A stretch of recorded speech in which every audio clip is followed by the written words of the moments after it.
ಪಾದೋಸ್ಯ ಸರ್ವಭೂತಾನಿ ಪುಂಸಃ ಸ್ಥಿತಿವಿದೋ ವಿದುಃ ಅಮೃತಂ ಕ್ಷೇಮಮಭಯಂ ತ್ರಿಮೂರ್ಧ್ನೋಧಾಯಿ ಮೂರ್ಧಸು. ಶ್ರೀ ಗುರುಭ್ಯೋ ನಮಃ. ಭಾಗವತದ 2ನೇ ಸ್ಕಂದದ 6ನೇ ಅಧ್ಯಾಯದ 18ನೇಯ ಶ್ಲೋಕವನ್ನು ನಾವೀಗ ನೋಡಬೇಕು. ಭಗವಂತನ ಮಹಿಮೆಯನ್ನ ಇಲ್ಲಿ ವರ್ಣನೆ ಮಾಡ್ತಾ ಇದ್ದಾರೆ. ಪುರುಷ ಸೂಕ್ತದಲ್ಲಿ ಬಂದಿರುವಂತಹ ಕೆಲವು ಮಂತ್ರಗಳನ್ನು ಭಾಗವತ ತನ್ನದೇ ಆದ ಮಾತುಗಳಿಂದ ಹೇಳಿದೆ. ಕೆಲವು ಕಡೆ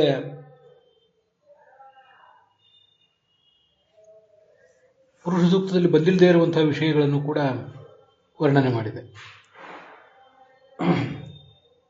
ಪಾದೋಸ್ಯ ವಿಶ್ವಭೂತಾನಿ ತ್ರಿಪಾದಸ್ಯಾಮೃತಂ ದಿವಿ ತ್ರಿಪಾದೂರ್ಧ್ವಭೂತೈತ್ ಪುರುಷಃ ಪಾದೋಸ್ಯೇಹ ಭವತ್ ಪುನಃ ಅಂತ ಈ ಥರ ಬಂದಿದೆ.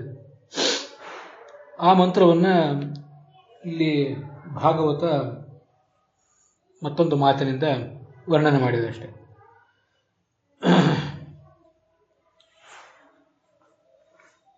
ಎಲ್ಲ ಜೀವರು ಕೂಡ ಆತನ ಒಂದು ಅಂಶಕ್ಕೆ ಮಾತ್ರ ಸಮಾನರು. ಇದನ್ನ ಜ್ಞಾನಿಗಳು ಪ್ರತ್ಯಕ್ಷ ಅನುಭವದಿಂದ ತಿಳಿದಿದ್ದಾರೆ. ಇನ್ನು 3 ಅಂಶಗಳಿವೆ. ಅವು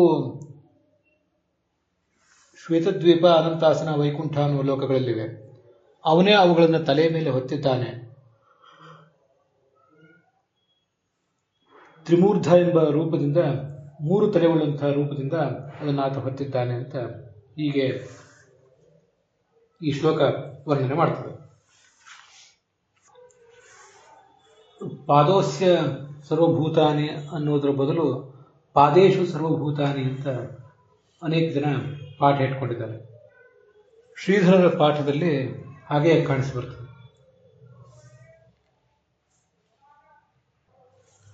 ಸ್ಥಿತಿ ವಿಧ ಅನ್ನುವ ಪಾಠದ ಬದಲಾಗಿ ಸ್ಥಿತಿ ಪದ ಅಂತ ಹೀಗೆ ಒಂದು ಅರ್ಥ ಇದೆ. ತಿಷ್ಠಂತ್ಯ ಅತ್ರ ಸ್ಥಿತಯ. ಸ್ಥಿತಿ ಅಂದರೆ ಭೂರಾದಿ ಲೋಕಾಹ, ಭೂಹು ಭುವಃ ಸ್ವಹ ಅನ್ನುವ ಲೋಕಗಳು. ಅವು ಈ ಭಗವಂತನ ಪಾದಗಳಂತೆ ಇವೆ, ಅಂದರೆ ಅಂಶದಂತೆ ಇವೆ. ಆದ್ದರಿಂದ ಭಗವಂತ ಸ್ಥಿತಿಪಾತ್ ಅಂತ ಹೀಗೆ ಅದಕ್ಕೆ ಶ್ರೀಧರರ ವ್ಯಾಖ್ಯಾನದಲ್ಲಿ ಅರ್ಥ ಕಾಣಿಸ್ತದೆ. ಇದನ್ನ ಹೀಗೆ ಅಂಥ ಸ್ಥಿತಿಪಾತ್ ಆದಂತಹ ಭಗವಂತ ಇರುತ್ತಾನೆ. ಅವನ ಪಾದಗಳಲ್ಲಿ ಅಂದರೆ ಒಂದು ಅಂಶ ಅಂತ ಕನ್ಸ್ಕೊಂಡಿರುವಂತಹ ಲೋಕಗಳಲ್ಲಿ ಎಲ್ಲ ಜೀವರು ಕೂಡ ಇದ್ದಾರೆ. ಸರ್ವಭೂತಾನಿ ಜೀವಾನ್ ವಿದುಹು. ಮತ್ತೆ ಅಮೃತಂ ಕ್ಷೇಮಂ ಅಭಯಂ ಅಂತ ಏನು 3 ಲೋಕಗಳಿವೆ, ಅವು ಕೂಡ ಜನ ತಪ ಸತ್ಯ ಅಂತ ಹೀಗೆ 3 ಲೋಕಗಳು. ತೇಷು ತ್ರಿಷು ಯಥಾಕ್ರಮಂ ವ್ರತಾಧಿಕಂ ಅಭ್ಯಧಾಯಿ ನಿಹಿತಂ ಅಂತ ಶ್ರೀಧರರು ಹೇಳ್ತಾರೆ. ವೀರರಾಘವರ ದೃಷ್ಟಿಯಲ್ಲಿ ಕೂಡ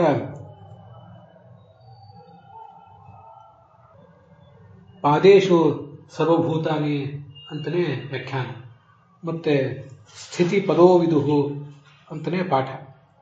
ಅಮೃತಂ ಕ್ಷೇಮಂ ಅಭಯಂ ಅನ್ನುವುದು 3 ಲೋಕಗಳು, ಜನ ತಪ ಸತ್ಯ ಅಂತ ಶ್ರೀಧರರ ದೃಷ್ಟಿಯಲ್ಲಿ.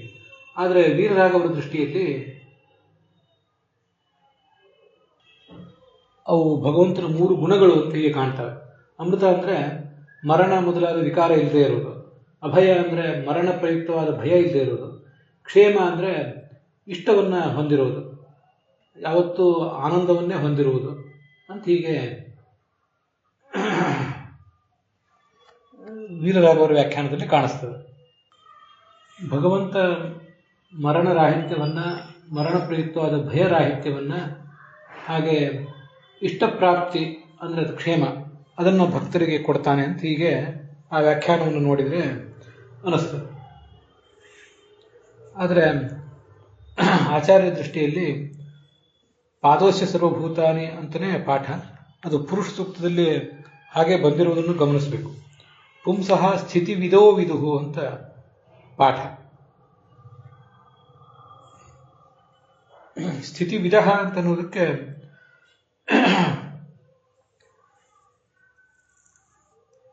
ನಮ್ಮ ವ್ಯಾಖ್ಯಾನಗಳಲ್ಲಿ ಕೂಡ ಗೋವಿಂದಾಚಾರ್ಯ ಒಂದು ರೀತಿ ವ್ಯಾಖ್ಯಾನ ಮಾಡ್ತಾರೆ, ಉಳಿದವರು ಮತ್ತೊಂದು ರೀತಿ ವ್ಯಾಖ್ಯಾನ ಮಾಡ್ತಾರೆ. ಸ್ಥಿತಿವಿಧ ಅನ್ನೋದು ಷಷ್ಠಿ ವಿಭಕ್ತಿ ಏಕವಚನವೂ ಆಗಬಹುದು, ಪ್ರಥಮಾ ವಿಭಕ್ತಿ ಬಹುವಚನವೂ ಆಗಬಹುದು. ಅದು ಷಷ್ಠಿ ವಿಭಕ್ತಿ ಏಕವಚನ ಆದಾಗ ಪುಂಸಃ ಸ್ಥಿತಿವಿಧ, ಸ್ಥಿತಿವಿಧ ಪುಂಸಃ. ಸ್ಥಿತಿವಿಧ ಅಂತ ಅನ್ನೋದು ಭಗವಂತನಿಗೆ ವಿಶೇಷಣ ಅಂತ ಅರ್ಥ. ಸರ್ವಸ್ಯ ಯಥಾವತ್ ಸ್ಥಿತಿವಿಧ ಅಂತ ಮುಂದೆ ಭಾಗವತ ತಾತ್ಪರ್ಯದಲ್ಲಿದೆ. ಎಲ್ಲದರ ವಾಸ್ತವಿಕ ಸಂಗತಿಯನ್ನು ತಿಳಿದಂತಹ ಭಗವಂತ ಅಂತ.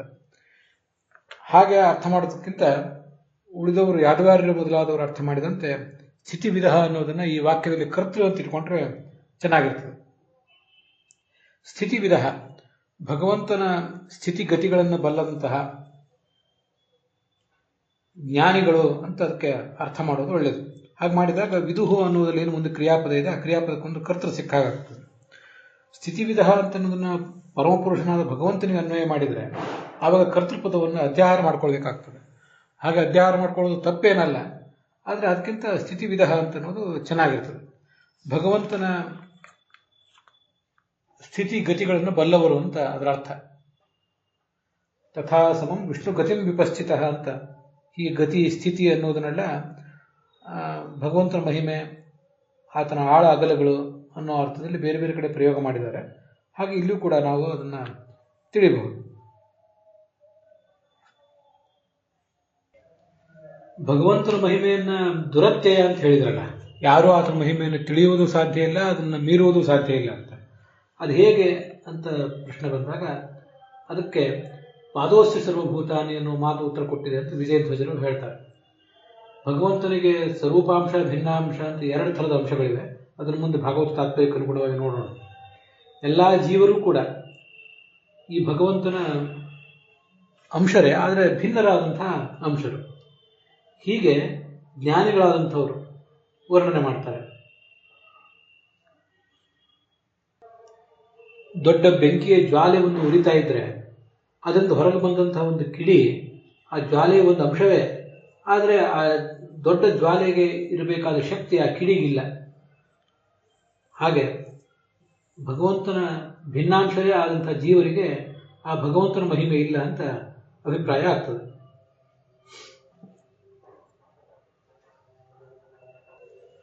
ಜೀವರೆಲ್ಲರೂ ಭಗವಂತನ ಭಿನ್ನಾಂಶರಾದರೆ ಅಭಿನ್ನಾಂಶರು ಯಾರು ಅಂದ್ರೆ ಆ ಭಗವಂತನ ಮೂರು ರೂಪಗಳು, ಅವು ಅನಂತಾಸನ, ವೈಕುಂಠ ಮತ್ತು ಶ್ವೇತದ್ವೀಪ ಅನ್ನುವ ಲೋಕಗಳಲ್ಲಿವೆ.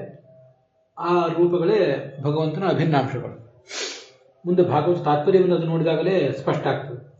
ತ್ರಿಮೂರ್ಧ್ನೋದಾಯಿ ಮೂರ್ಧಸು ಅಂತ ಬಂದಿದೆ ಅಲ್ಲ, ತ್ರಿಮೂರ್ಧ ಮೂರು ತಲೆಗಳುಳ್ಳಂತಹ ಭಗವಂತನ ತಲೆಗಳಲ್ಲಿ ಈ ಮೂರು ಲೋಕಗಳಿವೆ ಅಂತ ಭಾಗವತ ಶ್ಲೋಕದ ಅರ್ಥ.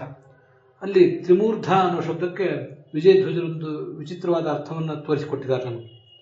ಮುರಹ ಅಂದ್ರೆ ಜೀವರು. ಮುರಹ ಅನ್ನೋದ್ರದ್ದು ಬಹುವಚನ. ಮೂರು ವಿಧವಾದಂತಹ ಜೀವರನ್ನು ಧರಿಸಿದವನು, ಸಾತ್ವಿಕರು, ರಾಜಸರು, ತಾಮಸರು ಅನ್ನುವಂತಹ ಮೂರು ವಿಧವಾದ ಜೀವರನ್ನು ಧರಿಸಿರುವುದರಿಂದ ಅವನಿಗೆ ತ್ರಿಮೂರ್ಧ ಅಂತ ಹೀಗೆ ಹೆಸರು ಬಂದಿದೆ.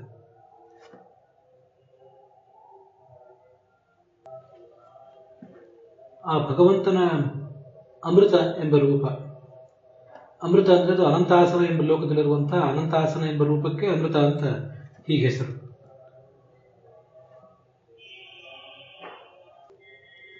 ಅಮೃತ ಅನ್ನೋ ಶಬ್ದದ್ದು ಅರ್ಥನೂ ಅವರು ವಿವರಿಸಿದ್ದಾರೆ. ಅಮಿ ಅನಂತೆ ಋತಂ ಗತಂ, ಅನಂತವಾದ ಲೋಕದಲ್ಲಿ ಇರುವಂತಹ ರೂಪ ಅಂತ ಅದರ ತಾತ್ಪರ್ಯ.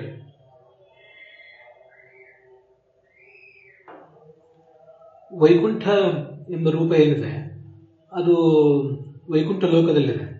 ಅದಕ್ಕೆ ಆ ವೈಕುಂಠ ಲೋಕಕ್ಕೇನೆ ಕ್ಷೇಮ ಅಂತ ಹೀಗೆ ಹೆಸರು. ಅದು ಕ್ಷೇಮ ಯಾಕೆ ಅಂದರೆ ಕ್ಲೇಶಂ ಕ್ಷಿಣೋತಿ, ಎಲ್ಲ ಜೀವರ ಅಪಮೃತ್ಯು ಎಂಬ ಕ್ಲೇಶವನ್ನು ಪರಿಹಾರ ಮಾಡುವಂಥದ್ದು. ಸಂಸಾರದಲ್ಲಿದ್ದಾಗ ನಮಗೆ ಅಪಮೃತ್ಯು ಇದೆ, ಆ ಅಪಮೃತ್ಯು ಈ ಮುಕ್ತಿಗೆ ಬಂದಾಗ ಹೊರಟು ಹೋಗ್ತದೆ. ಹೀಗೆ ಅಪಮೃತ್ಯುವನ್ನು ಪರಿಹಾರ ಮಾಡುವಂಥ ರೂಪ ಅಂತ ಅದರ ತಾತ್ಪರ್ಯ. ಮತ್ತೆ ಅಭಯಂ ಅಂತ ಮುಂದೆ ಶಬ್ದ ಇದೆ. ಅಭಯ ಎಂಬ ಶಬ್ದಕ್ಕೂ ಸಾಮಾನ್ಯವಾಗಿ ನಮ್ಗೆ ಗೊತ್ತಿರುವಂತೆ ಭಯರಹಿತ ಅಂತ ಹೀಗದರ ಅರ್ಥ. ಆದರೆ ಇಲ್ಲಿಯೂ ವಿಜಯಧ್ವಜರು ಒಂದು ವಿಶಿಷ್ಟವಾದ ಅರ್ಥವನ್ನು ಹೇಳ್ತಾರೆ. ಭಾದೀಪ್ತವನ್ನು ಧಾತು ಇರೋದು ಎಲ್ರಿಗೂ ಗೊತ್ತಿದೆ. ಅದಕ್ಕೆ ಪ್ರಕಾಶ ಅಂತ ಅರ್ಥ, ಬೆಳಕು ಅಂತ ಅರ್ಥ.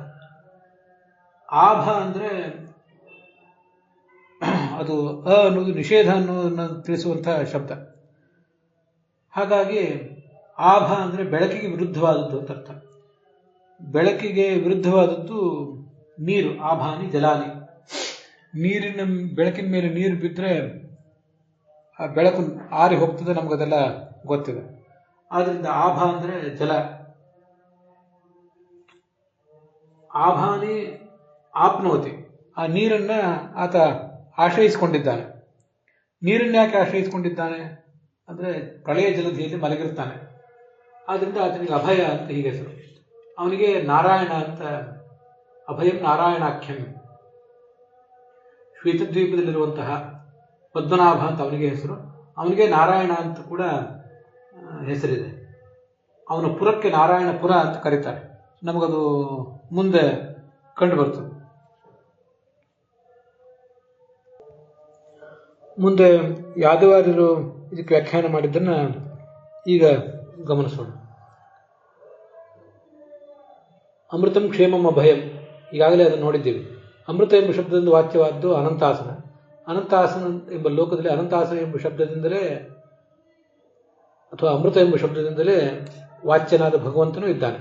ಲೋಕಕ್ಕೂ ಅದೇ ಹೆಸರು, ಅದನ್ನು ಧರಿಸಿರುವಂತಹ ಭಗವಂತನಿಗೂ ಕೂಡ ಅದೇ ಹೆಸರು.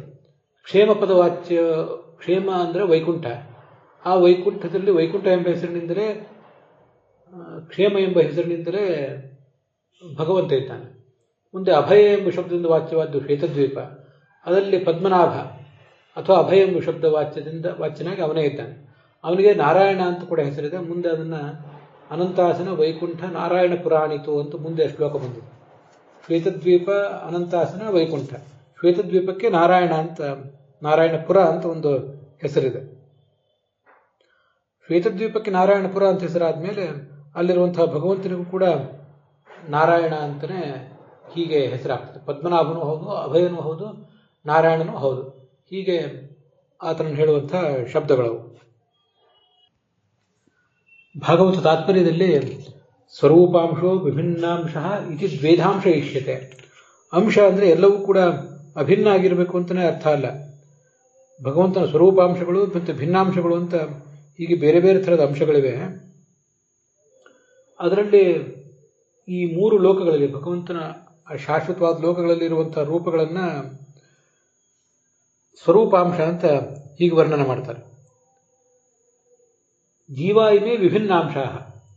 ಅನಂತಾಸನ ವೈಕುಂಠ ಪದ್ಮನಾಭ ಸ್ವಯಂ ಹರಿಹಿ ಅಂತ ಮೊದಲು ಅಭಿನ್ನ ರೂಪಗಳನ್ನು ವರ್ಣನೆ ಮಾಡಿದ್ದಾದ ಮೇಲೆ ಇನ್ನು ಮುಂದೆ ಭಿನ್ನಾಂಶರಾದಂತಹ ಜೀವರನ್ನು ವರ್ಣನೆ ಮಾಡ್ತಾರೆ. ಅವರ್ಯಾಕೆ ಭಿನ್ನಾಂಶರು ಭಗವಂತನಿಗಿಂತ ಅಂತ ಪ್ರಶ್ನೆ ಬಂದರೆ, ಧರ್ಮಾಧರ್ಮಾದಿ ಸಂಯುತ, ಪುಣ್ಯ ಪಾಪ ಇತ್ಯಾದಿಗಳನ್ನು ಹೊಂದಿದವರವರು. ಆದ್ದರಿಂದ ಅವರನ್ನು ಭಿನ್ನಾಂಶರು ಅಂತ ಹೀಗೆ ವರ್ಣನೆ ಮಾಡ್ತಾರೆ. ಸರ್ವಸ್ಯ ಸ್ಥಿತಿವಿಧ ಅಂತ ಅನ್ನೋದನ್ನು ಈಗಾಗಲೇ ನೋಡಿದ್ದೇವೆ. ಸಮಸ್ತ ಪ್ರಪಂಚದ ವಾಸ್ತವಿಕ ಸ್ಥಿತಿಯನ್ನು ಬಲ್ಲಂತಹ ಭಗವಂತನ ಈ ಮಹತ್ವವನ್ನು ಜ್ಞಾನಿಗಳು ತಿಳಿದಿದ್ದಾರೆ ಅಂತ ಕೆಲವು ಕಡೆ. ಇನ್ನು ಕೆಲವು, ಇದು ಗೋವಿಂದಾಚಾರ್ಯ ಹೇಳುವ ಅರ್ಥ. ಸ್ಥಿತಿವಿಧ ಅಂತ ಅನ್ನೋದು ಕರ್ತೃಪದ ಅಂತ ಉಳಿದವರೆಲ್ಲರೂ ಹೇಳಿದ್ದಾರೆ. ನನಗೂ ಹಾಗೆ ಕಾಣಿಸ್ತದೆ. ಸ್ಥಿತಿವಿಧ ಜ್ಞಾನಿನಃ ಏವಂ ವಿದುಹು ಅಂತ ಅದರ ತಾತ್ಪರ್ಯ. ತ್ರಿಮೂರ್ಧಾಸನ್ ಹರಿರ್ಧತ್ತೆ ದ್ಯುತ್ರಯಂ ಮೂರ್ಧಭಿಸ್ತ್ರಿಭಿಃ ಅನಂತಾಸನ ವೈಕುಂಠ ನಾರಾಯಣ ಪುರಾಣಿತು ಬಹುಲಕ್ಷೋಚಿತೇಷು ಸ ವಸತಿ ಅಮೃತೋ ಹರಿಹಿ ಅಂತ ಇದು ಮತ್ಸ್ಯ ಪುರಾಣದ ಮಾತು. ಭಗವಂತನಿಗೆ ಒಟ್ಟು 3 ತಲೆಗಳುಳ್ಳಂತಹ ರೂಪಗಳಿವೆ. ತ್ರಿಮೂರ್ಧಾಸನ್, 3 ತಲೆಗಳುಳ್ಳಂತಹ ರೂಪ, ಇದೊಂದು ರೂಪಾಂತರ ಅಂತ ಹೇಳ್ತಾರೆ. ಆ ತಲೆಗಳಿಂದ ಈ ಜಗತ್ತೆಲ್ಲವನ್ನು ಕೂಡ ಆತ ಧರಿಸಿದ್ದಾನೆ ಅಂತ ಅಭಿಪ್ರಾಯ.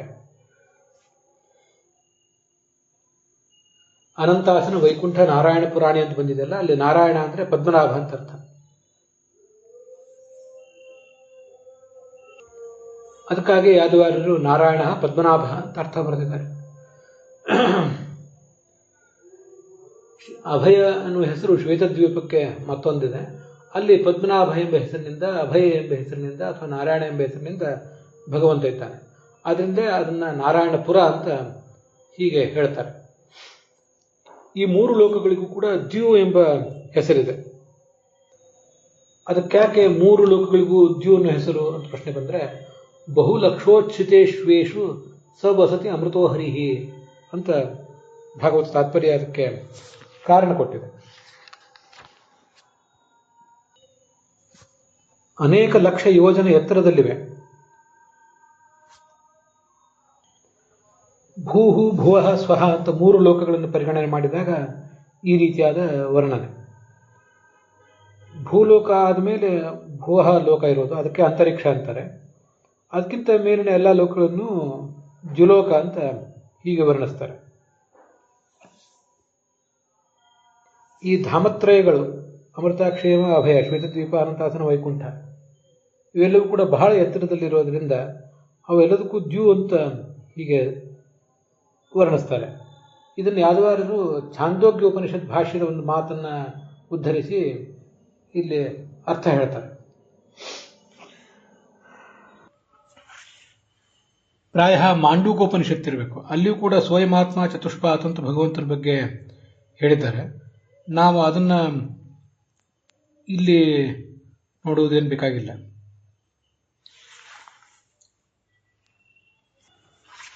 ಯಾಕೆಂದರೆ ಆ ಮಾಂಡೂಕೋಪನಿಷತ್ತಿನಲ್ಲಿ ಬಂದಿರುವ 4 ರೂಪಗಳು ಕೂಡ ಭಗವಂತನ ಸ್ವರೂಪಾಂಶಗಳೇ. ಚತುಷ್ಪಾತ್ ಅಂತ ನೆನಪಿಗೆ ಬಂದಿದ್ದರಿಂದ ಹೇಳಿದ್ದಾರೆ. ಛಾಂದೋಗ್ಯೋಪನಿಷತ್ತಿನ 3ನೇ ಅಧ್ಯಾಯದಲ್ಲಿ ಸೈಷಾ ಚತುಷ್ಪದ ಷಡ್ವಿಧ ಗಾಯತ್ರಿ, ಈ ಗಾಯತ್ರಿಗೆ 6 ರೂಪಗಳನ್ನು ಹಿಂದೆ ವರ್ಣನೆ ಮಾಡಿದ್ದಾರೆ. ಆ ಗಾಯತ್ರಿ 4 ಪಾದವುಳ್ಳದ್ದು ಕೂಡ ಹೌದು ಅಂತ ಈ ಮಂತ್ರದಲ್ಲಿ ಕಂಡುಬರ್ತದೆ.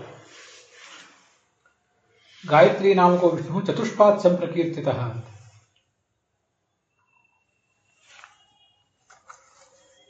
ಆ ಚತುಷ್ಪಾತ್ ಅನ್ನೋದನ್ನ ಮುಂದಿನ ಭಾಗ, ಆ ಛಾಂದೋಗ್ಯದ ಮುಂದಿನ ಭಾಗ ವರ್ಣನೆ ಮಾಡ್ತದೆ. ತಾವಾದಸ್ಯ ಮಹಿಮಾ ತಥೋಜ್ಜಾಯಾಂಶ ಪೂರುಷಃ ಪಾದೋಸ್ಯ ಸರ್ವಾಭೂತಾನಿ ತ್ರಿಪಾದಸ್ಯಾಂ ಮೃತಂ ದಿವಿ ಅಂತ. ಇದು ಈ ಪುರುಷ ಸೂಕ್ತದಲ್ಲಿ ಏತಾವಾನಸ್ಯ ಮಹಿಮಾ ತಥೋಜ್ಜಾಯಾಂಶ ಪೂರುಷಃ ಪಾದೋಸ್ಯ ಸರ್ವಭೂತಾನಿ ಪಾದೋಸ್ಯ ವಿಶ್ವಾಭೂತಾನಿ ತ್ರಿಪಾದಸ್ಯಾಂ ಮೃತಂ ದಿವಿ ಅಂತ ಋಗ್ವೇದದಲ್ಲಿ ವಿಶ್ವಾಭೂತಾನಿ ಅಂತ ಕಂಡು ಬರ್ತದೆ. ಮತ್ತೆ ಏತಾವಾನಸ್ಯ ಮಹಿಮಾ ಅಂತ ಅಂತ ಕಂಡು ಬರ್ತದೆ. ಆದರೆ ಈ ಛಾಂದೋಗ್ಯ ಉಪನಿಷತ್ತು ಹೇಳುವಂತಹ ಈ ಒಂದು ಮಂತ್ರದಲ್ಲಿ ತಾವಾನಸ್ಯ ಮಹಿಮಾ ಅಂತ ಮಾತ್ರ ಇದೆ, ಏತಾವಾನ್ ಅಂತ ಇಲ್ಲ. ಮತ್ತೆ ಪಾದೋಸ್ಯ ವಿಶ್ವಾಭೂತಾನಿ ಬದಲು ಪಾದೋಸ್ಯ ಸರ್ವಾಭೂತಾನಿ ಅಂತ ಹೀಗೆ ಮತ್ತೊಂದು ಮಾತು ಕೂಡ ಬಂದಿದೆ. ಭಗವಂತನ ಮಹಿಮೆ ನಾವು ತಿಳಿದಷ್ಟು ಮಾತ್ರ ಅಲ್ಲ, ಇನ್ನೂ ಹೆಚ್ಚಿನ ಮಹಿಮೆಯೇ ಆತನದಿದೆ. ಸರ್ವಾಭೂತಾನಿ, ಈ ಜೀವರೆಲ್ಲರೂ ಕೂಡ ಆತನ ಒಂದು ಪಾದ, ಮತ್ತು ಈ ಜೀವರು ಆತನ ಭಿನ್ನ ಪಾದರಾದರೆ ಆತನ 3 ರೂಪಗಳು ವಾಸುದೇವ, ವೈಕುಂಠ, ಈ 3 ರೂಪಗಳೇನಿವೆ, ವಾಸುದೇವಾದಿ ರೂಪಗಳು, ನಾರಾಯಣ, ವಾಸುದೇವ, ವೈಕುಂಠ ಅನ್ನೋ ರೂಪಗಳು, ಅವು ಆತನ ಅಭಿನ್ನ ರೂಪಗಳು ಅಂತ ಅದರ ತಾತ್ಪರ್ಯ. ಈಗ ಭಾಗವತ ತಾತ್ಪರ್ಯ ಶ್ಲೋಕದಲ್ಲಿ ನಾವೇನು ನೋಡ್ತಾ ಇದ್ದೀವಲ್ಲ, ಸ್ವರೂಪಾಂಶೋ ವಿಭಿನ್ನಾಂಶ, ಪಾದ ಅಂತನ್ನೋದು ಈ ಅಂಶ ಅನ್ನೋದು 2 ಥರ ಇದೆ ಅಂತ ನಾವೀಗ ನೋಡಿದ್ದೀವಿ. ಭಿನ್ನಾಂಶನೂ ಆಗಬಹುದು, ಅಭಿನ್ನಾಂಶನೂ ಆಗಬಹುದು. ಅಂಶ ಅನ್ನೋ ಶಬ್ದವನ್ನು 2 ಕಡೆ ಪ್ರಯೋಗ ಮಾಡ್ತಾರೆ.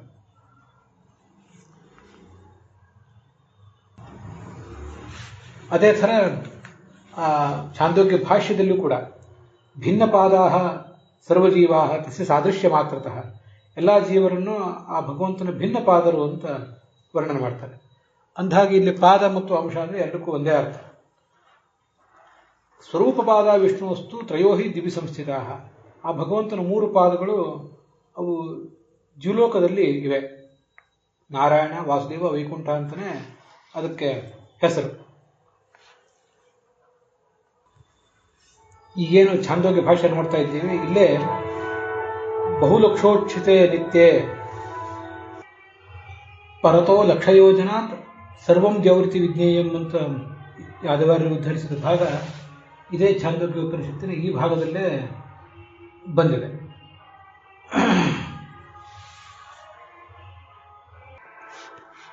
ಲೋಕತ್ರಯ ವಿವಕ್ಷಾಯಾಂ ಪರತೋ ಲಕ್ಷಯೋಜನಾತ್ ಸರ್ವಂ ದ್ಯೌರಿತಿ ವಿಜ್ಞೇಯಂ ತತಸ್ತೆ ದಿವಿ ಸಂಸ್ಥಿತಾಃ ದಿವಃ ಪರಶ್ಚ ಭಗವಾನ್ ಸಪ್ತಲೋಕ ವಿವಕ್ಷಯ ಅಂತ ಛಾಂದೋಗ್ಯ ಭಾಷ್ಯದಲ್ಲಿ ಅಲ್ಲಿ ಬಂದಿರುವಂಥದ್ದು.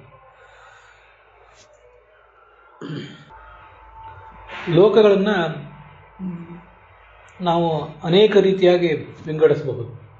7 ಲೋಕಗಳು ಅಂತ ಹೇಳಬಹುದು, 3 ಲೋಕ ಅಂತ ಹೇಳಬಹುದು, 3ಕ್ಕಿಂತ ಹೆಚ್ಚಾಗಿ 7 ಮತ್ತು 14 ಲೋಕಗಳು ಅಂತ ಕೂಡ ವರ್ಣನೆ ಮಾಡಿದ್ದಾರೆ. ಹಿಂದೆ ಅದೆಲ್ಲ ಬಂದಿದೆ, ನಾವು ಅದನ್ನು ನೋಡಿದ್ದೇವೆ. ಭಾಗವತದ 2ನೇ ಸ್ಕಂದದ ಇದೇ ಸ್ಕಂದದ 5ನೇ ಅಧ್ಯಾಯದಲ್ಲಿ ಆ ಎಲ್ಲ ವಿಷಯಗಳು ಬಂದಿವೆ. ಭೂರ್ಲೋಕಃ ಕಲ್ಪಿತಃ ಪದ್ಭ್ಯಾಂ ಭುವರ್ಲೋಕಸ್ತು ನಾಭಿತಃ ಸ್ವರ್ಲೋಕ ಕಲ್ಪಿತೋ ಮೂರ್ಧಿ ಇತಿವಾ ಲೋಕಕಲ್ಪನಾ. 42ನೇ ಶ್ಲೋಕ ಆ 5ನೇ ಅಧ್ಯಾಯದಲ್ಲಿ 3 ಲೋಕಗಳು ಅಂತಲೂ ಪರಿಗಣನೆ ಮಾಡಬಹುದು ಅಂತ. ಅದಕ್ಕಿಂತ ಮುಂಚೆ ಯಸ್ಯ ಇಹ ಅವಯವೈಹಿ ಲೋಕಾನ್ ಕಲ್ಪಯಂತಿ ಮನೀಷಿಣಃ ಅಂತ 36ನೇ ಶ್ಲೋಕದಿಂದ ಆರಂಭಿಸಿ 7 ಮತ್ತು 14 ಲೋಕಗಳನ್ನೆಲ್ಲ ವರ್ಣನೆ ಮಾಡಿದ್ದಾರೆ. ಈ ಹಿಂದೆ ಅದನ್ನೆಲ್ಲ ವಿಸ್ತಾರವಾಗಿ ನೋಡಿದ್ದೇವೆ. ಅಂತೂ ಲೋಕಗಳನ್ನು ಪರಿಗಣನೆ ಮಾಡುವಾಗ 3, 7, 14 ಹೀಗೆಲ್ಲ ಪರಿಗಣನೆ ಮಾಡಬಹುದು. ಅದನ್ನ ಆಚಾರ್ಯರು ಉಪದೇಶ ಭೇದಾನ್ಯತಿಯನ್ನ ಉಭಯಸ್ಮಿನ್ನಪ್ಯ ವಿರೋಧ ಅನ್ನುವ ಸೂತ್ರ, ಅದು 27ನೇ ಸೂತ್ರ 1ನೇ ಅಧ್ಯಾಯದ 1ನೇ ಪಾದದಲ್ಲಿ ಅಲ್ಲಿ ಆಚಾರ್ಯರು ತೋರಿಸಿಕೊಟ್ಟಿದ್ದಾರೆ. ಲೋಕಗಳನ್ನ 3 ಲೋಕ ಅಂತ ವಿಭಾಗ ಮಾಡಿದಾಗ ಭೂಹು ಭುವಃ ಸ್ವಹ ಅಂತ ಆಗ್ತವೆ. 14 ಲೋಕಗಳನ್ನು ಕೂಡ ಇದರಲ್ಲೇ ಸೇರಿಸಲಿಕ್ಕೆ ಬರ್ತದೆ.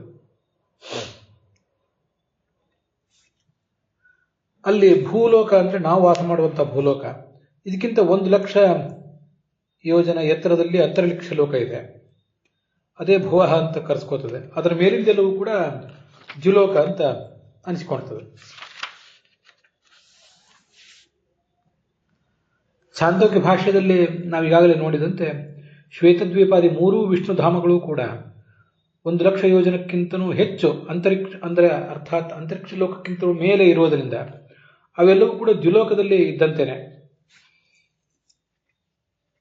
ಈ ಒಟ್ಟು ಲೋಕಗಳನ್ನ 7 ಲೋಕ ಅಂತಲೂ ಹೇಳಲಿಕ್ಕೆ ಬರ್ತದೆ. ಭೂಹು ಭುವಃ ಸ್ವಹ ಮಹಃ ಜನಃ ತಪಃ ಸತ್ಯಂ ಅಂತಲೂ ಹೇಳಲಿಕ್ಕೆ ಬರ್ತದೆ. ಅದಕ್ಕೂ ಹೇಗೆ ಅರ್ಥ ಮಾಡಬೇಕು ಅನ್ನೋದನ್ನು ಛಾಂದೋಗ್ಯ ಉಪನಿಷತ್ತು ತೋರಿಸಿಕೊಟ್ಟಿದೆ. ಸಪ್ತಲೋಕಗಳನ್ನು ಪರಿಗಣನೆ ಮಾಡಿದಾಗ ಭಗವಂತ ದಿವಃ ಪರ ಆಗ್ತಾನೆ. 3 ಲೋಕಗಳನ್ನು ಪರಿಗಣನೆ ಮಾಡಿದಾಗ ಈ ಜೀವ ಲೋಕದೊಳಗೆ ಇದ್ದಾನೆ ಅಂತ ಆಗ್ತದೆ.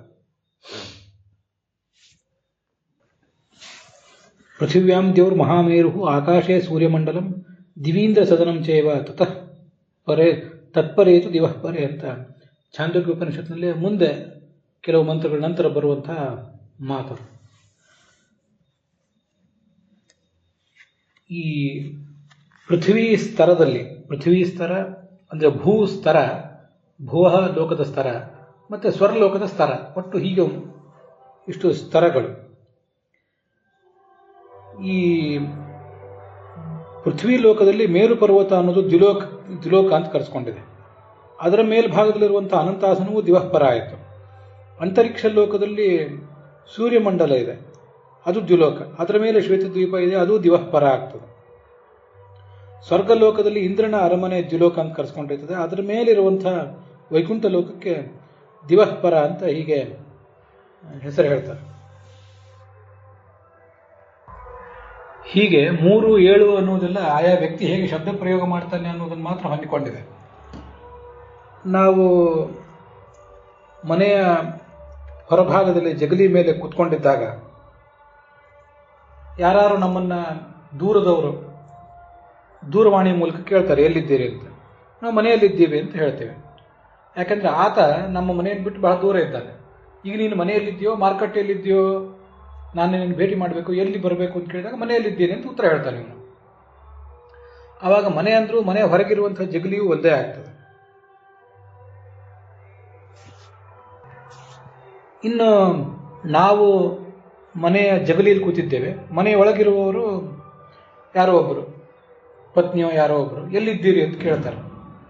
ಆವಾಗ ನಾವು ಮನೆಯೊಳಗಿದ್ದೀವಿ ಅಂತ ಉತ್ತರ ಹೇಳಿದರೆ ಅವರಿಗೆ ಸಮಾಧಾನ ಆಗೋದಿಲ್ಲ. ಯಾಕೆಂದರೆ ಮನೆಯೊಳಗೆ ಅವರೂ ಇದ್ದಾರೆ, ನಾವು ಮನೆಯೊಳಗೆ ಕಾಣ್ತಿಲ್ಲ. ಹಾಗಾದರೆ ಮನೆಯೊಳಗೆ ಅವರಿರುವ ಕೋಣೆಗಳಲ್ಲಿ ನಾವಿಲ್ಲ. ಆದ್ದರಿಂದ ಎಲ್ಲಿದ್ದೀರಿ ಅಂತ ಅವರು ಕೇಳಿದಾಗ ನಾವು ಮನೆ ಹೊರಗೆ ಜಗಲಿಯಲ್ಲಿದ್ದೇವೆ ಅಂತ ಹೇಳಬೇಕಾಗ್ತದೆ. ಆವಾಗ ಜಗಲಿಗೆ ಅವರೇ ಬರ್ತಾರೆ, ಅಥವಾ ಜಗಲಿಯಿಂದ ನಮ್ಮನ್ನು ತಾವಿರುವಲ್ಲಿಗೆ ಅವರೇ ಕರೆಸ್ತಾರೆ. ಹೀಗೆ ಮನೆಯಲ್ಲಿದ್ದವರೇ ಪ್ರಶ್ನೆ ಕೇಳಿದಾಗ ನಾವು ಜಗಲಿಯಲ್ಲಿದ್ದೇವೆ ಅಂತ ಉತ್ತರ ಹೇಳಬೇಕಾಗ್ತದೆ. ಹೊರಗಿದ್ದವರು ಪ್ರಶ್ನೆ ಕೇಳಿದರೆ ನಾವು ಮನೆಯಲ್ಲಿದ್ದೇವೆ ಅಂತ ಉತ್ತರ ಹೇಳಿದ್ರು ಏನು ತಪ್ಪಲ್ಲ. ಹೀಗೆ ಮನೆ ಅಂದರೆ ಮನೆಯ ಒಳಭಾಗ ಮಾತ್ರವೂ ಹೌದು, ಮನೆಯ ಹೊರಗಿನ ಜಗಲಿ, ಅದರ ಕಾಂಪೌಂಡು, ಅದು ಎಲ್ಲವೂ ಕೂಡ ಮನೆಯೂ ಹೌದು. ಅದರಂತೆ ಈ ಮಹಾರಾಜ ಲೋಕಗಳನ್ನು ಸೇರಿದಂತೆ ದ್ಯುಲೋಕ ಅಂತ ವಿಶಾಲವಾಗಿ ಪರಿಗಣನೆ ಮಾಡಿದರೆ, ಶ್ವೇತದ್ವೀಪ ಅನಂತಾಸನ ವೈಕುಂಠಗಳು ದ್ಯುಲೋಕದಲ್ಲೇ ಇವೆ, ಎಲ್ಲವೂ ಅದರಲ್ಲೇ ಸೇರಿ ಹೋಗ್ತವೆ. ದ್ಯುಲೋಕ ಅಂದರೆ ಏನು ಅನ್ನೋದನ್ನು ನಾವು ಪರಿಗಣಿಸುವುದರ ಮೇಲೆ ಇವೆಲ್ಲ ಇವೆ. ದ್ಯುಲೋಕ ಅಂದರೆ ನಾವೀಗಾಗಲೇ ಹೇಳಿದಂತೆ ಮೇರು ಪರ್ವತ, ಮತ್ತು ಭೂಸ್ತರದಲ್ಲಿ ಮೇರು ಪರ್ವತ, ಭುವಸ್ತರದಲ್ಲಿ ಸೂರ್ಯಮಂಡಲ, ಮತ್ತು ಸ್ವಸ್ತರದಲ್ಲಿ ಸ್ವರ್ಗಲೋಕ ಅಂದರೆ ಇಂದ್ರನ ಅರಮನೆ. ಇವು ಮಾತ್ರ ದ್ಯುಲೋಕ. ಆದರೆ ಆ ದ್ಯುಲೋಕದ ವಿಸ್ತಾರವನ್ನು ನಾವು ಕಡಿಮೆಗೊಳಿಸಿದರೆ ಆವಾಗ ಈ ಮೂರು ಲೋಕಗಳು ಕೂಡ ದಿವಃಪರ ಅಂತ ಅನಿಸಿಕೊಳ್ತವೆ. ಅದನ್ನು ಯಾದವಾರರು ಇಲ್ಲಿ ಹೇಳಿದ್ರಿಂದ ನಾನು ಹೇಳಬೇಕಾಯ್ತು.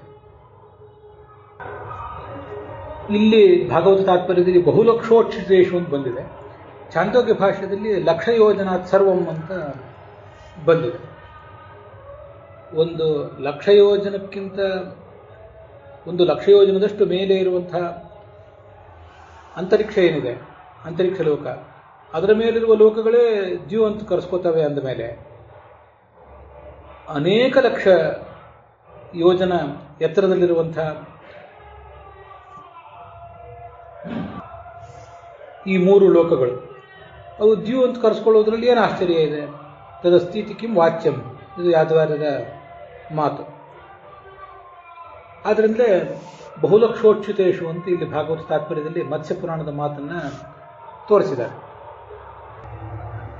ಇಲ್ಲಿ ಪಾದೋಸ್ಯ ಸರ್ವಭೂತಾನಿ ಅನ್ನಲಿ ಪಾದ ಅಂತ ಶಬ್ದ ಬಂತು. ಅದಕ್ಕೆ ಭಾಗವತ ತಾತ್ಪರ್ಯ ಬರೆಯುವಾಗ ಆಚಾರ್ಯರು ಅಂಶ ಅಂತ ಅರ್ಥ ಬರೆದಿದ್ದಾರೆ. ವಸ್ತುತಃ ಅಂಶ ಅಂದರೂ ಪಾದ ಅಂದರೂ ಇಲ್ಲಿ ನಾವು ತಿಳ್ಕೊಳ್ಬೇಕಾದದ್ದು ಒಂದೇ. ನಮಗೊಂದು ಭ್ರಮೆ ಬರೋ ಸಾಧ್ಯತೆ ಇದೆ. ಸ್ವಯಮಾತ್ಮ ಚತುಷ್ಪಾತ್ ಅಂತ ಸೈಷಾ ಷಟ್ವಿಧ ಗಾಯತ್ರಿ ಚತುಷ್ಪಾತ್ ಅಂತ ಏನು ಛಾಂದೋಗ್ಯ ಉಪನಿಷತ್ನಲ್ಲಿ ಬಂದಿದೆ. 4 ಪಾದಗಳು ಅದಕ್ಕೆ ಅಂತ. ನಮಗೆ ಪಾದ ಅಂದರೆ ಸಾಮಾನ್ಯ ಗೊತ್ತಿರುವಂತೆ ಒಂದು ಕ್ವಾರ್ಟರ್, ಒಂದು 25ನೇ ಭಾಗ ಅಂತ ಅರ್ಥ. ಒಟ್ಟಾರೆ 100ನ್ನು 4 ಭಾಗ ಮಾಡಿದರೆ 25 ರಂತೆ, ಒಂದೊಂದು 25 ರಂತೆ 4 ಭಾಗ ಆಗ್ತವೆ. ಶ್ವೇತದ್ವೀಪ ಅನಂತಾಸನ ವೈಕುಂಠ 3 ಲೋಕಗಳಿರುವಂಥ ಭಗವಂತನ 3 ರೂಪಗಳು 75% ಆದರೆ, ಈ ಭಗವಂತನ ಭಿನ್ನಾಂಶನಾದಂಥ ಈ ಜೀವ ಏನಿದ್ದಾನೆ ಅವನು 25% ಆಗ್ತಾನೆ ಅಂತ ಅದರ ಅರ್ಥ ಆಗ್ತದೆ. ಪಾದ ಅನ್ನೋ ಶಬ್ದ ಬಳಕೆ ಕಂಡಿರೋದು ಆ ಥರ. ಆದರೆ ಇಲ್ಲಿ ಪಾದ ಅಂದರೆ ನಾವು 25% ಅಂತ ತಿಳ್ಕೊಳ್ಬಾರ್ದು. ಭಗವಂತನಿಗೆ ಸಂಬಂಧಪಟ್ಟಂತೆ 3 ಪಾದಗಳನ್ನು ವರ್ಣನೆ ಮಾಡುವಾಗಲಿ, ಭಗವಂತನ ಭಿನ್ನಾಂಶನಾದಂಥ ಜೀವನನ್ನ ಒಂದು ಪಾದ ಅಂತ ವರ್ಣನೆ ಮಾಡುವಾಗಲಿ, ಅವನನ್ನು ಯಾವ ದೃಷ್ಟಿಯಿಂದಲೂ ಕೂಡ 25% ಅಂತ ತಿಳ್ಕೊಳ್ಬಾರ್ದು. ಅದೊಂದು ನಮ್ಮ ತಿಳುವಳಿಕೆಗಾಗಿ ಉಪಯೋಗ ಮಾಡಿರುವಂಥ ಶಬ್ದ ಮಾತ್ರ. ಅದಕ್ಕಾಗಿ ಅದನ್ನು ಮುಂದೆ ಅಂಶ ಅಂತ ವರ್ಣನೆ ಮಾಡಿದ್ದಾರೆ. ಈ ಪಾದ ಅಂತ ಅನ್ನೋದಕ್ಕೆ ಒಂದು ತೈತ್ರಿಯ ಆರಣ್ಯಕದ ಮಾತನ್ನು ಆಚಾರ್ಯರು ಆ ಬ್ರಹ್ಮಸೂತ್ರ ಭಾಷ್ಯದಲ್ಲಿ ಭೂತಾದಿಪಾದ ವ್ಯಪದೇಶೋಪತ್ತೇಶ್ಚ ಅನ್ನುವಲ್ಲಿ ವರ್ಣನೆ ಮಾಡಿದ್ದಾರೆ. ಸುವರ್ಣಂ ಕೋಶಂ ರಜಸಾ ಪರಿವೃತಂ ದೇವಾನಾಂ ವಸುಧಾರೀಂ ವಿರಾಜಂ ಅಮೃತಸ್ಯ ಪೂರ್ಣಾಂ ತಾಮು ಕಲಾಂ ವಿಚಕ್ಷತೆ ಪಾದಂ ಷಡ್ಢೋತುರ್ನ ಕಿಲಾಭಿವಿತ್ಸೆ ಅಂತ ಆ ಮಾತು. ಮೊದಲ 3 ಪಾದಗಳ ಅರ್ಥ ನಮಗೇನು ಬೇಕಾಗಿಲ್ಲ. ನಕಿಲ ಪಾದಂ ನಕಿಲಾಭಿವಿತ್ಸೆ, ಷಡ್ಢೋತ ಅಂದರೆ ಭಗವಂತ.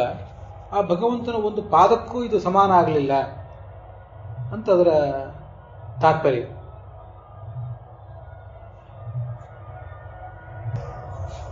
ಅಲ್ಲಿ ಭಗವಂತನ 25ನೇ ಒಂದು ಭಾಗಕ್ಕೂ ಅಂತ ಅರ್ಥ ಅಲ್ಲ, ಪರಮಾತ್ಮನ ಯಾವೊಂದು ಅಂಶಕ್ಕೂ ಸಮಾನ ಅಲ್ಲ ಅಂತಲೇ ಅರ್ಥ ಅದಕ್ಕಾಗ್ತದೆ. ಪಾದ ಇತಿ ಏಕದೇಶ ಪರಿಮಿತಂ ಅಂತ ಆಚಾರ್ಯರು ಅಲ್ಲಿ ಅರ್ಥ ಬರೆದಿದ್ದಾರೆ. ಪಾದ ಅಂದರೆ ಒಂದು ಭಾಗ ಮಾತ್ರ, ಭಗವಂತನ ಯಾವುದೋ ಒಂದು ಭಾಗ ಮಾತ್ರ ಅಂತ ಅದರ ತಾತ್ಪರ್ಯ. ಚತುರ್ಭಾಗ ಬಲಹ ನಾವು ಹೀಗೆ ಹೇಳ್ತೇವೆ.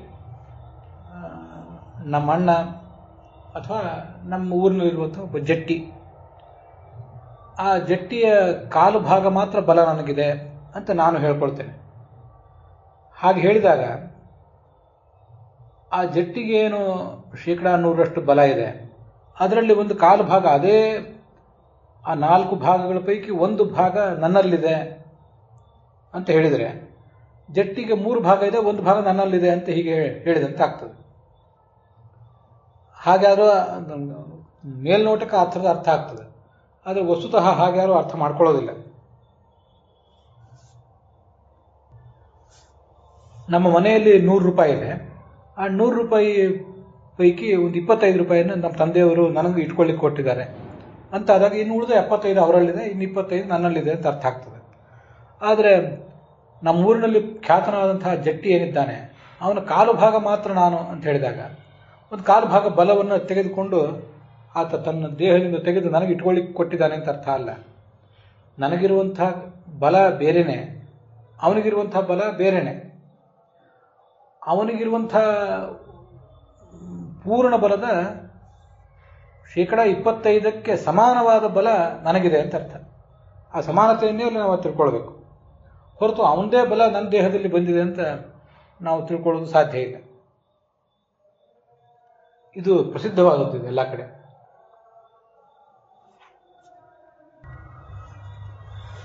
ಆದ್ದರಿಂದ ಭಗವಂತನ ಪಾದ ಈ ಜೀವ ಅಥವಾ ಭಗವಂತನ ಅಂಶ ಈ ಜೀವ, ಮಮೈವಾಂಶೋ ಜೀವಲೋಕೆ ಅಂತ ಭಗವದ್ಗೀತಾದಲ್ಲಿ ಬರ್ತದಲ್ಲ, ಎಲ್ಲ ಕಡೆನೂ ಕೂಡ ಪಾದ ಮತ್ತು ಅಂಶ ಈ ಎಲ್ಲ ಶಬ್ದಗಳಿಗೂ ಕೂಡ ಭಗವಂತನ ಅನಂತ ಶಕ್ತಿಯಾದ ಭಗವಂತನ ಯಾವುದೋ ಒಂದು ಅಂಶ ಮಾತ್ರ ಅಂತ ಹೀಗರ್ಥ.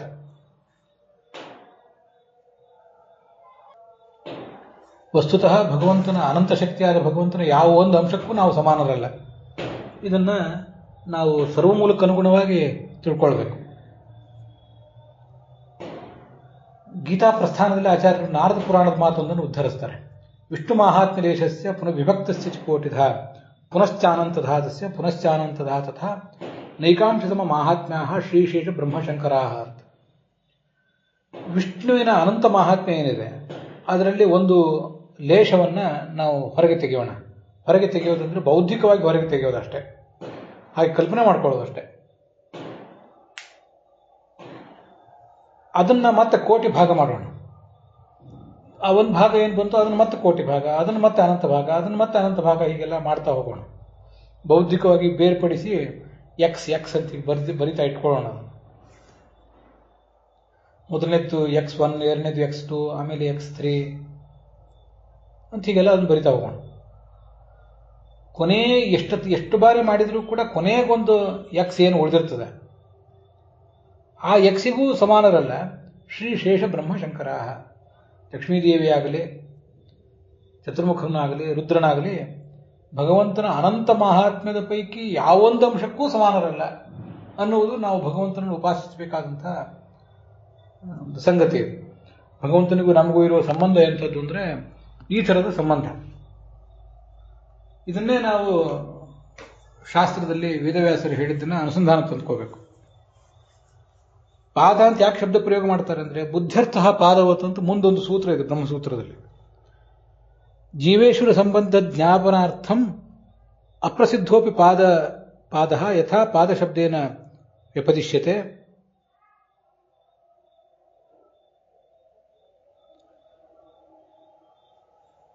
ಪಾದೋಸ್ಯ ವಿಶ್ವಾಭೂತಾನಿ ಇತಿ ತಥಾ ಅಂತ. ಈ ಪಾದ ಅನ್ನೋ ಶಬ್ದವನ್ನು ಬಳಕೆ ಮಾಡಿರುವುದು ಬುದ್ಧ್ಯರ್ಥ, ನಮಗೆ ನಿಮಗೆ ತಿಳಿಯಲಿ ಅಂತ. ಜೀವನಿಗೂ ಈಶ್ವರನಿಗೂ ಸಂಬಂಧ ಇರುವಂಥದ್ದು ಎಂಥದ್ದು? ಜೀವ ಅನಂತ, ಭಗವಂತ ಅನಂತ, ಜೀವ ಒಂದು ಯಾವುದೋ ಒಂದು ಅಂಶ ಮಾತ್ರ. ಅದನ್ನು ತಿಳ್ಕೊಳ್ಳಿಕ್ಕೋಸ್ಕರ ಒಂದು ಏನಾದರೂ ಒಂದು ಶಬ್ದ ಪ್ರಯೋಗ ಮಾಡಬೇಕಲ್ಲ. ವಸ್ತುತಃ ಯಾವ ಶಬ್ದವನ್ನು ಪ್ರಯೋಗ ಮಾಡಿದ್ರು ಪಾದ ಅಂತ ಬಳಕೆ ಮಾಡಿದರೆ ಅವನನ್ನು ಪೂರ್ಣವಾಗಿ ವರ್ಣನೆ ಮಾಡಿದಂತ ಆಗೋದಿಲ್ಲ. ಹೌದು, ಅವನನ್ನಂದ್ರೆ ಭಗವಂತನಿಗೂ ಜೀವನಿಗೂ ಇರುವ ಸಂಬಂಧವನ್ನು ಪೂರ್ಣವಾಗಿ ವರ್ಣನೆ ಮಾಡಿದಂತ ಆಗೋದಿಲ್ಲ. ಹಾಗಾದ್ರೆ ಯಾವ ಶಬ್ದವನ್ನಾದರೂ ಬಳಕೆ ಮಾಡಬೇಕು. ಸ್ವಲ್ಪ ಏನೋ ತಿಳಿಯಲಿ, ಭಗವಂತನ ಕಾಲಿಗೂ ಈತ ಸಮಾನ ಅಲ್ಲ ಅನ್ನೋ ಅರ್ಥದಲ್ಲಿ ಆದರೂ ತಿಳಿಯಲಿ ಅಂತ ವರ್ಣನೆ ಮಾಡಿರ್ತಾರೆ ಅಷ್ಟೆ. ಅಲ್ಲಿ ಒಂದು ಶ್ಲೋಕ ಆಚಾರ್ಯ ಹೇಳಿದ್ದಾರೆ, ಅದು ತುಂಬಾ ಸುಂದರವಾಗಿದೆ, ಪದ್ಮಪುರಾಣದ್ದು. ಅಲೌಕಿಕೋಪಿ ಜ್ಞಾನಾಧಿ ತಚ್ಛಬ್ದೇನೈವ ಭಣ್ಯತೆ ಜ್ಞಾಪನಾರ್ಥಾಯ ಲೋಕಸ್ಯ ಯಥಾ ರಾಜೀವ ದೇವರಾಟ್. ಭಗವಂತನಿಗೆ ಜ್ಞಾನ ಇದೆ, ಕರುಣೆ ಇದೆ, ಶೌರ್ಯ ಇದೆ ಹೀಗೆಲ್ಲ ಹೇಳಿದರೆ ಅದು ಭಗವಂತನ ಗುಣಗಳನ್ನು ಗುಣಗಳನ್ನು ಕ್ರಿಯೆಗಳನ್ನು ಆತನ ವ್ಯಕ್ತಿತ್ವವನ್ನು ಪೂರ್ಣವಾಗಿ ವರ್ಣನೆ ಮಾಡಿದಂತ ಆಗ್ತದ? ಆಗೋದಿಲ್ಲ. ಯಾಕೆಂದ್ರೆ ಭಗವಂತನ ಜ್ಞಾನ, ಕರುಣೆ, ಶೌರ್ಯ, ಗುಣ, ಕ್ರಿಯೆ, ಒಟ್ಟಾರೆ ಆತನ ವ್ಯಕ್ತಿತ್ವವೇ ಅಲೌಕಿಕ, ಅಪ್ರಾಕೃತ. ನಮಗೆ ಹೇಗೆ ಜ್ಞಾನ ಇದೆಯೋ, ನಮಗೆ ಹೇಗೆ ಕರುಣೆ, ಶೌರ್ಯ ಇದೆಯೋ ಹಾಗೆ ಭಗವಂತನಿಗಿಲ್ಲ. ಹಾಗೆ ಅಂತ ಹೇಳಿ ಭಗವಂತನಿಗೆ ಏನಿದೆ, ಜ್ಞಾನ ಇದೆಯೋ ಇಲ್ವೋ ಅಂತ ಯಾರು ಕೇಳಿದರೆ, ಜ್ಞಾನ ಇಲ್ಲ ಅಂತ ಹೇಳಿದರೆ ಏನು ಉತ್ತರ ಕೊಟ್ಟಂತ ಆಗ್ತದೆ? ಕರುಣೆ ಇದೆಯಾ ಇಲ್ವಾ, ಶೌರ್ಯ ಇದೆಯಾ ಇಲ್ವಾ, ಭಗವಂತನಿಗೆ ಯಾವ ಗುಣಗಳಿವೆ ಅನ್ನೋ ಪ್ರಶ್ನೆಗೆ, ಅನ್ನೋ ವ್ಯಕ್ತಿಗಳ ಜಿಜ್ಞಾಸೆಗೆ ಉತ್ತರ ಕೊಡಬೇಕಲ್ಲ. ಅದಕ್ಕಾಗಿ ಭಗವಂತನಲ್ಲಿರುವ ಆ ಗುಣಗಳನ್ನು, ಆ ಗುಣಗಳಿಗೆ ಸಮಾನವಾದಂಥ ನಮ್ಮಲ್ಲಿ ಯಾವ ಗುಣಗಳಿವೆ ಆ ಗುಣಗಳನ್ನು ಹೇಳುವ ಶಬ್ದದಿಂದಲೇ ಬಳಕೆ ಮಾಡ್ತೇವೆ. ವಸ್ತುತಃ ಯಥೋ ವಾಚೋ ನಿವರ್ತಂತೆ ಅಪ್ರಾಪ್ಯ ಮನಸಾ ಸಹ. ಭಗವಂತನ ಗುಣಗಳನ್ನು, ಅವನ ಕ್ರಿಯೆಗಳನ್ನು ಯಾವ ಶಬ್ದವೂ ಕೂಡ ಪೂರ್ಣವಾಗಿ ಹೇಳೋದೇ ಇಲ್ಲ. ಆದರೆ ಅದೇ ಶಬ್ದಗಳನ್ನು ಬಳಸದೇ ಬೇರೆ ಮಾರ್ಗ ಇಲ್ಲ. ಯಾಕೆಂದರೆ ಜ್ಞಾಪನಾರ್ಥಾಯ ಲೋಕಸ್ಯ, ಲೋಕಕ್ಕೆ ತಿಳಿಯಬೇಕು ಅಂತ ಹೀಗೆ ಹೇಳಿದ್ದಾರೆ. ಯಥಾ ರಾಜೇವ ದೇವರಾಟ್. ದೇವರಾಜ, ಇಂದ್ರ ಅಂದ್ರೆ ಏನು ಅಂತ ಯಾರು ಮಗು ಕೇಳಿದರೆ, ನಮ್ಮಲ್ಲಿ ರಾಷ್ಟ್ರಪತಿ ಇದ್ದಾರಲ್ಲ, ಪ್ರಧಾನಮಂತ್ರಿ ಇದ್ದಾರಲ್ಲ ಹಾಗೆ ಅಂತ ಉತ್ತರ ಕೊಡ್ತಾರೆ. ವಸ್ತುತಃ ರಾಷ್ಟ್ರಪತಿ ಪ್ರಧಾನಮಂತ್ರಿ ಇದ್ದಂತೆ ದೇವರಾಜನ ಅಲ್ಲ. ಅವನ ಆ ಪದವಿಯ ಆಳ ಅಗಲಗಳೇ ಬೇರೆ, ಇವರ ಪದವಿಯ ಸೀಮಿತತೆಯೇ ಬೇರೆ. ಆದರೆ ಹಾಗೆ ಶಬ್ದ ಪ್ರಯೋಗ ಮಾಡದೆ ಬೇರೆ ಮಾರ್ಗ ಇಲ್ಲ. ಅದರಂತೆ ಈ ಪಾದ ಅನ್ನೋ ಶಬ್ದವೂ ಕೂಡ ಅಂತ ಪಾದೋಸ್ಯ ವಿಶ್ವಾಭೂತಾನಿ ಅನ್ನೋದನ್ನೇ ಅಲ್ಲಿ ಕೊಟ್ಟು ವರ್ಣನೆ ಮಾಡಿದ್ದಾರೆ. ಅಲ್ಲಿಗೆ ಇವತ್ತಿನ ಈ ಭಾಗ ಸಮಾಪ್ತ ಆಗಿದೆ.